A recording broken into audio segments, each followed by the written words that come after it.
नमस्कार, मैं वैद्य रमा खटावकर अपने इस YouTube चैनल पर आप सभी का स्वागत करती हूँ जिसका नाम है हमारा आयुर्वेद। ये चैनल खास करके उन लोगों के लिए मैंने शुरू किया है जो आयुर्वेद क्षेत्र से तो नहीं है लेकिन आयुर्वेद के बारे में जानने में जिनको रुचि है। हमें जो विरासत में मिला है ऐसा हमारा अपना वैद्यक शास्त्र जो आयुर्वेद, उसमें स्वास्थ्य के बहुत सारे रहस्य छिपे हुए हैं।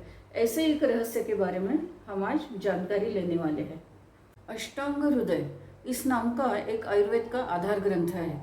उसमें से एक सूत्र ऐसा है, न पीड़येत इंद्रियाणि न च एतानि अति लाल्येत। अर्थ यह है कि इंद्रियों को ज़्यादा पीड़ा भी ना दे और उनका अधिक लाड़ प्यार भी मत करें।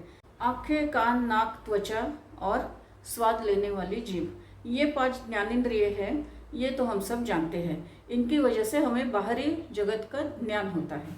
यही जीभ जब बोलने का काम करती है तब वो कर्मेंद्रिय होती है। चीज़ें पकड़ने वाले और चीज़ें उठाने वाले हाथ, चलने वाले पैर, शरीर का मल बाहर फेंकने वाले गुदा जैसे इंद्रिय और काम सुख का आनंद लेने वाले जननेंद्रिय, ये है 5 कर्मेंद्रिय। इनके अलावा और भी एक इंद्रियों में से ही है, इन सबको अपने ताल पर नचाने वाला मन नाम का 11वां इंद्रिय आयुर्वेद में माना है। इन सबको मिलकर एकादश इंद्रिय इस तरह से कहते हैं।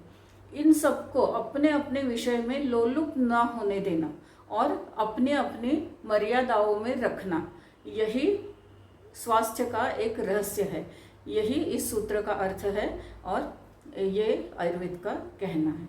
इंद्रियों का ज़्यादा लाड़ प्यार भी ना करें, एकदम उनको आराम भी ना दे तथा उनकी क्षमता से ज़्यादा भार उन पर ना डाले।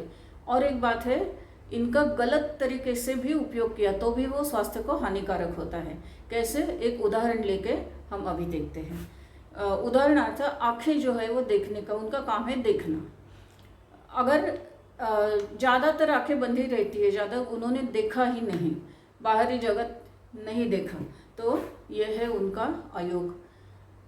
और आजकल जो ज़्यादा हम आसपास जो देखते हैं, ज़रूरत से ज़्यादा सतत पढ़ने की या स्क्रीन टाइम जो आजकल बढ़ गया है, या तो मोबाइल से या टीवी से या स्क्रीन से, लैपटॉप, डेस्कटॉप, इस पर चिपके रहना ज़रूरत से ज़्यादा समय तक, ये है आँखें, ये इंद्रियों का अतियोग।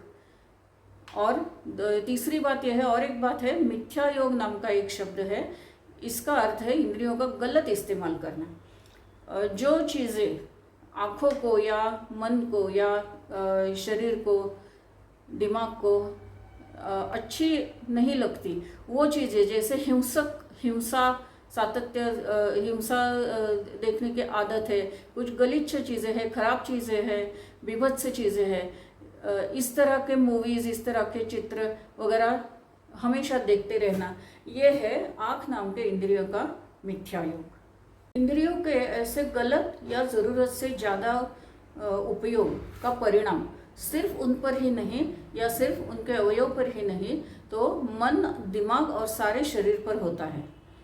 यही बात अन्य ज्ञानेंद्रिय, कर्मेंद्रिय और मन के बारे में भी सही है। हमेशा कान में ईयरफोन या हेडफोन लगाकर ड्राइविंग करना, घर के सारे काम, कोई भी काम करते रहना, कान में कुछ न कुछ रहता ही है। ये दृश्य आजकल नया नहीं है। ये लोग जो भी सुनते हैं उसकी आवाज़ अगर ज़रूरत से ज़्यादा है, और अगर अंग्रेज़ी गाने वगैरह है तो ज़्यादा ऐसी आवाज़ होती ही है या फिर होनी ही चाहिए, ऐसा बहुत सारे लोगों का मत है। अन्यथा ऐसे गानों का मज़ा नहीं आता, ये भी कहा जाता है।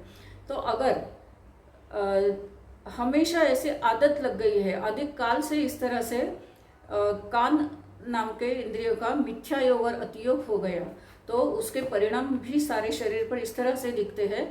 एक तो सुनने की क्षमता बहुत कम उम्र में ही कम होना, दूसरी बात ऊंची आवाज़ में बोलने की आदत पड़ जाना, और तीसरी बात और भी ज़्यादा गंभीर है, दिमाग का सतत अशांत रहना, स्थिर कोई भी निर्णय लेना, स्थिर बुद्धि, कॉन्सेंट्रेट करना, ये जो क्षमता है वो कम होती जा रही है। इस तरह से ही बाकी इंद्रियों के बारे में भी हम जान सकते हैं कि सिर्फ उस इंद्रिय का नहीं, पूरे शरीर का, मन और दिमाग का भी नुकसान ऐसे अयोग, अतियोग और मिथ्या योग से होता है।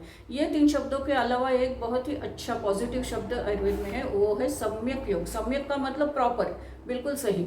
अगर जो क्षमता उन इंद्रियों की है वो पूरी तरह से और अच्छी तरह से इस्तेमाल की जाए, जो भी इंद्रियों के विषय है वो सही तरह से ग्रहण किए जाए, तो वो शरीर को स्वस्थ रखने में बहुत ही महत्वपूर्ण काम करता है। सिर्फ इंद्रियों के बारे में ही नहीं, यही सूत्र जीवन के अन्य अंगों पर भी लागू होता है।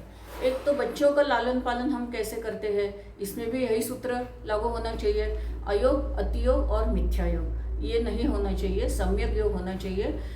सही तरीके से उनको डांटना भी चाहिए, सही तरीके से उनका लाड प्यार भी करना चाहिए। सिर्फ बच्चों का लालन पालन ही नहीं, कोई भी नौकरी और व्यवसाय करते समय हम खुद को कितना थकाते हैं, अपने शरीर को, अपने मन को, अपने दिमाग को कितना व्यस्त रखते हैं, इसका भी अतियोग शरीर के लिए अच्छा नहीं है। खास करके आईटी क्षेत्र में जो लोग काम करते हैं उनको कोई काम की टाइमिंग नहीं होते, अपने आप को इतना वो थकाते रहते हैं, सिर्फ शरीर फिजिकली नहीं, मेंटली और इमोशनली भी। ये भी अतियोग, अयोग, हीनयोग, मिथ्या योग ये सब उनका चलता रहता है। उसके परिणाम भी हम आसपास, हमारे आसपास देखते रहते हैं। इसके बारे में भी नहीं, सोशल मीडिया का वापर, इस्तेमाल करना, फैशन का इस्तेमाल करना, बहुत सी सारी चीज़ों में यही सूत्र न पीड़येत और न च अतिलाल्येत, सम्यक योग होना चाहिए, प्रॉपर संतुलन होना चाहिए। यही इस सूत्र का, सारे आयुर्वेद का सार है। ना अति, ना कम, ना मिथ्या, ना गलत और सम्यक ये होना चाहिए। हमारे जीवन के सभी अंगों को स्पर्श करने वाले आयुर्वेद के ऐसे छोटे छोटे वाक्य इसीलिए सूत्र पद प्राप्त करते हैं, और इसीलिए आयुर्वेद ये सिर्फ एक वैद्यक शास्त्र ना रह के एक आदर्श जीवन पद्धति बनके साबित होता है। ये वीडियो आपको कैसा लगा ये जानने के लिए मैं उत्सुक हूँ। आप अपनी बातें कमेंट में ज़रूर लिख दीजिए।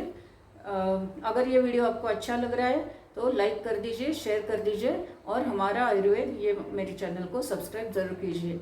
तो चलिए मिलते हैं किसी अन्य एपिसोड में अन्य विषय के साथ। तब तक के लिए अपना ख्याल रखना। धन्यवाद और नमस्कार।